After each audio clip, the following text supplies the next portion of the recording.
Hi, I'm Mr. Knight. I've been teaching here at Burton for 13 years, French, German, history, civics, economics, and I really like teaching here because I'm working with great people.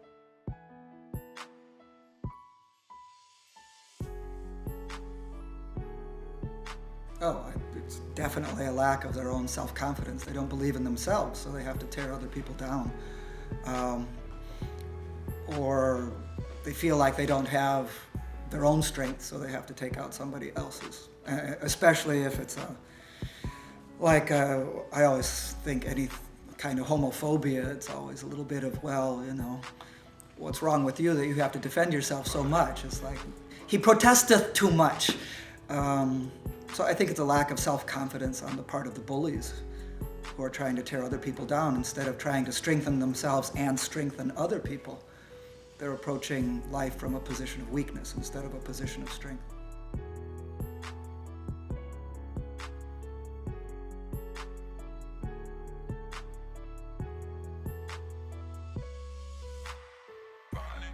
Actually, I think Burton's pretty nice.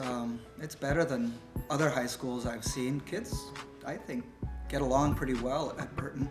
And the issues where they really don't revolve around Burton. The worst stuff is girls looking at each other and saying, "You looked at me funny," and like, well, so what, I always say. Or you disrespected me, and I suppose that can be a lot of things. So it's people's egos that are really a problem at Burton.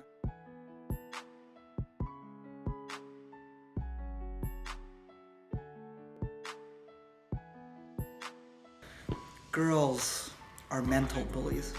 They like to attack each other's personalities and popularity, and whereas the boys are more physical and it's more sexual ego. I think the boys are kind of weak.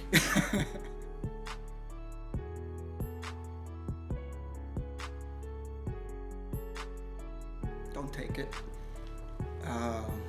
Report it to somebody who can do something about it. And that should be, you know, a teacher or an administrator if it happens at school. If it's a situation you can avoid without interrupting your life, you know, don't put yourself in that situation. It's kind of one of the practical things I do. It's not very idealistic. Otherwise, you take it to the court of public opinion and let people know what's going on and get other people to say, hey, you know, this isn't right that's going on. And I think you see a lot of that on the internet and Facebook. And I think maybe like, you know, social media like Facebook can be used in a lot of different ways. It can be used to bully people, and I think people do that a lot, but it can also be used to say, hey, stop doing what you're doing, you're being a jerk, and get people to behave, you know, in a more appropriate way.